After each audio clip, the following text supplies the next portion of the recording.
Antes de irnos al corte, estábamos planteando una pregunta medio provocadora, es decir, ¿se puede ganar la presidencia de la República tomando en cuenta los últimos 2 procesos electorales sin el apoyo de la líder vitalicia del magisterio? Es la pregunta que está sobre la mesa y Gerardo Rodríguez nos estaba haciendo una reflexión importante. Gerardo. Pues decía eso precisamente, que yo considero que la participación de la señora Gordillo con el PRI no va a ser tan fundamental para ganar o no la presidencia, sino que más bien va a ser el proceso interno y el candidato con la propuesta que se lleva adelante. Creo que están las condiciones dadas para que el PRI pudiera recuperar la presidencia. Sin embargo, bueno, la señora Gordillo va a querer vender su amor carísimo como si fuera 6 años. El problema es que Humberto Moreira, el presidente del PRI, es un operador de la señora Gordillo. Entonces aquí el riesgo está en que le paguemos demasiado caro al interior del PRI, se le pague demasiado caro el apoyo a la señora y le cedan senadurías, diputaciones, con lo que se le tenga una presencia de presión al interior del Congreso importante. La verdadera alianza se va a dar en cuanto a la integración del Congreso Federal para la alianza en la votación. El problema radica en ese tema. La señora, por un lado, le avienta las cartas de amor al PRI, pero ya anda coqueteando con Ebrard y con quien quiera para vender muy caro su amor, ¿no? Yo creo que en el panel, te decía, no todos los del panel están con ella, o sea, no el panel, el magisterio están con ella. Hay muchos que son perredistas, muchos son priistas, otros están de acuerdo a las circunstancias, más que nada están las estructuras sindicales estatales con algunas corrientes internas, y aglutina, no votan por el panel 1.200.000 personas, pues votarán un porcentaje de popular que tienen ahí representado. Sin embargo, el hecho de que de la alianza se va a dar en función de los acuerdos al interior del Congreso Federal para poder sacar los proyectos necesarios, ¿sí? Este resultado, porque el PANAL es un partido que no tiene una ideología establecida, sí, igual se alía con la derecha, con la izquierda, con el centro, igual postula una cosa, postula otra.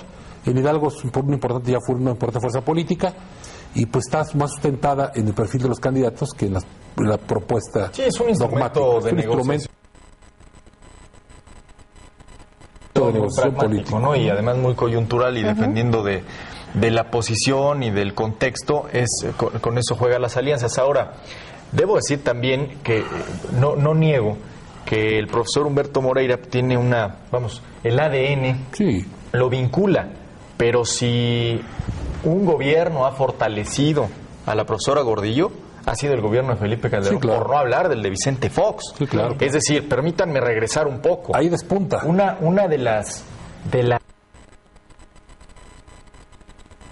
mayores aspiraciones del electorado antes de la alternancia era precisamente democratizar la vida sindical, transparentar el uso de los recursos públicos que hay en los sindicatos y también bajarle a los esquemas corporativistas que me parece siguen hasta este momento.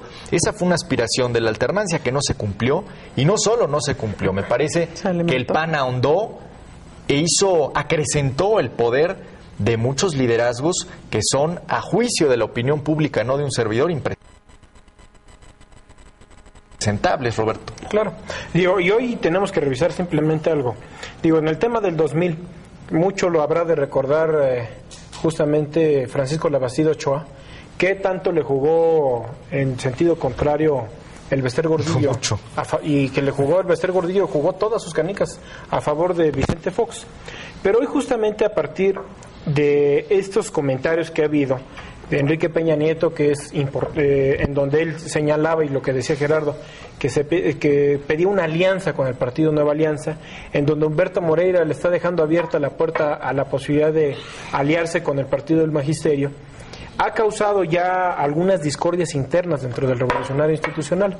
Tan solo tendremos que ver en los últimos, el día de ayer, tan solo se generó una serie de declaraciones por el senador Francisco Labastida Ochoa, por el senador Carlos Jiménez Macías, por Dulce María Sauri Riancho, que fue la presidenta del Comité Ejecutivo Nacional, cuando el PRI pierde la presidencia de la República.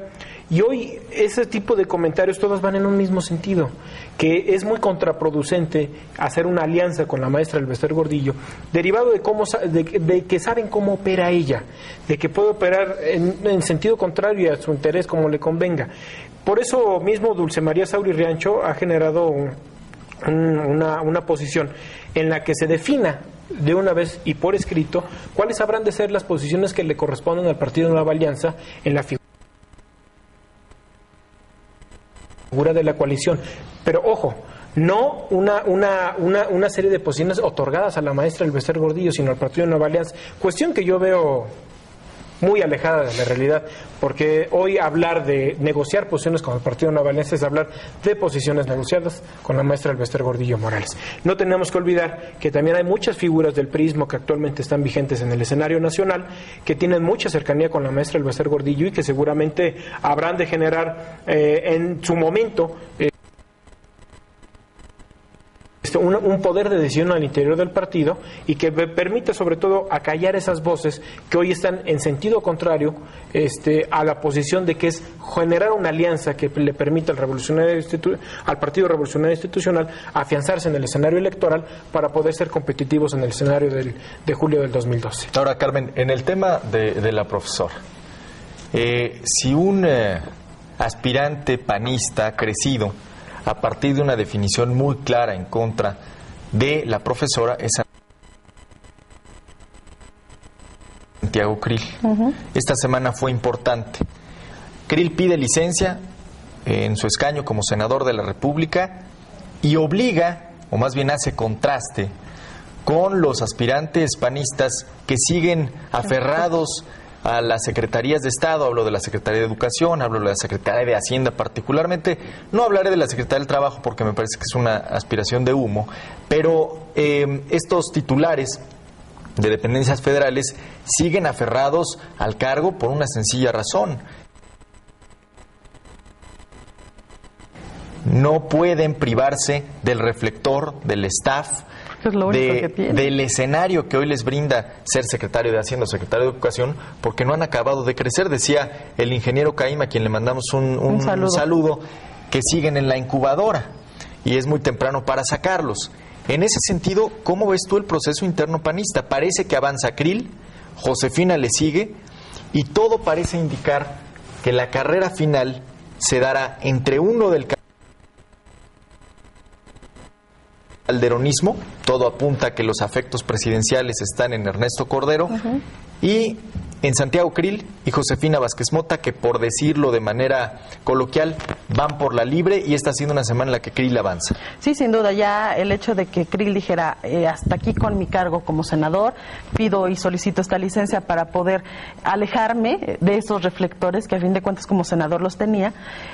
Hubo muchas voces al interior que le criticaron, que le dijeron que no eran los tiempos. El mismo Madero dijo hasta diciembre va a terminar, ¿no? Es lo increíble, pero bueno. Pero ¿en dónde ubicas tú a Ernesto Cordero? ¿En dónde ubicas a Lozano? ¿Dónde lo ubico? Abajo en las Guerra, preferencias, ¿no? Hoy por hoy abajo. Que sin esos reflectores no están. En el sótano de las claro, pero sin esos reflectores de las secretarías no van a poder atraer la atención de nadie. Pero ¿sabes qué? Y a ver, me interesa mucho ahí tu opinión, Gerardo. A mí me parece muy preocupante que en un contexto económico internacional como que hoy estamos viviendo, es decir, con la caída de la economía italiana, con la debacle griega, con la debacle... el riesgo americano actualmente. El riesgo de la deuda norteamericana, que tengamos un secretario de Hacienda de medio tiempo, esa es la verdad. Porque por una parte se dedica a las finanzas públicas, pero también a la aspiración personal de ser candidato del PAN. La frivolidad en su máxima expresión. Así es. Yo quiero regresar un poquito al tema pasado, diciéndoles que la señora Gordillo, yo no descartaría una alianza con el presidente Calderón, porque el presidente Calderón acaba de salir al quite de los dimes y diretes, de la affair de Yunes y Gordillo, que saca los trapitos al sol. El presidente Calderón intervino a decir que no hay quebrados en el ISSSTE y que no habrán de intervenir los sindicatos. O sea, se metió en medio a manera de poner orden y tiró un velo de impunidad ahí. Si hubiera algo, ni siquiera se investigó, un velo de impunidad. La señora Gordillo puede concertar con un partido el apoyo presidencial y el legislativo en otro sentido. Entonces, el problema es la credibilidad en los acuerdos políticos. ¿Hasta dónde? Estamos hablando con una... Ya lo decía Jorge Castañeda, ¿no? Que ya recibió una andanada ayer de la señora Gordillo, que para negociar pues es una mujer que no tiene escrúpulos.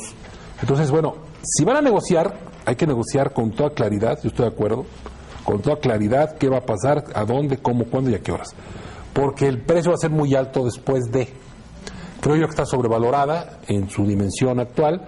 Sin embargo, es una mujer que ha llenado los espacios políticos en el gobierno que han sido no llenados por el propio gobierno. Ha operado políticamente muy bien.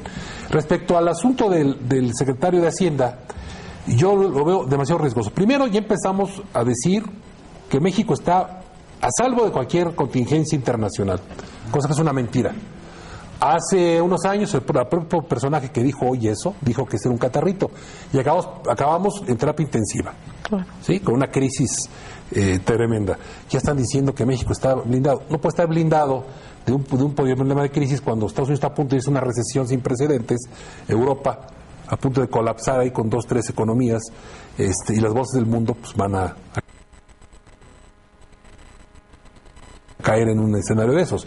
Y México no está aislado, tenemos una apertura salvaje ante el mundo y dependemos de nuestra economía del exterior en un 90% o más.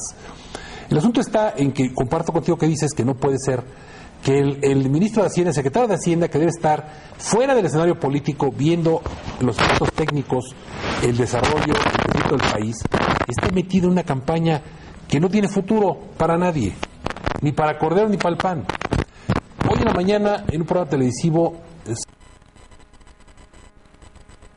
se llevó a cabo una encuesta sobre qué terna sería la más competitiva en una elección. Los ciudadanos, ¿por qué terna consideran que les interesaría acudir a las urnas? Resultó ser Josefina Vázquez Mota por el PAN, Ebrard por el PRD y Peña Nieto por el PRI. Esa terna resultó ser la que más gustaba a los electores para escuchar los debates, para ver la competencia y para ir a votar a las urnas. Gente de partido y sin partido. Entonces, ya la ciudadanía está definiendo claramente los perfiles que quiere. Y Cordero no aparece en ninguna encuesta, ni las del PAN ni las de afuera del PAN. La sociedad no lo ve. Es una persona que no tiene mayor presencia pública. Es gris. Sí, es muy gris, opaco, una visión corta. Y que ha salvado su desempeño en Hacienda gracias al equipo, a la estructura económica que es importante en este país y que le dan el soporte necesario para hacerlo. Yo creo que ahí, por más imposición quiera hacer en el PAN, como candidato, como dice Luis, pues, siguen en la incubadora y no creo que les dé para crecer, ni parece ni creo que sea, ¿no? No parece ni para ser presidente de la República hay que parecerlo. Claro. Regresamos, yo tengo mis dudas sobre la aspiración de Josefina, pero lo platicamos después del corte, Carmen. Así es, vamos a hacer una pausa. Recuerden nuestro correo electrónico vistobuenotv@gmail.com. Regresamos más de esta mesa de diálogo y análisis.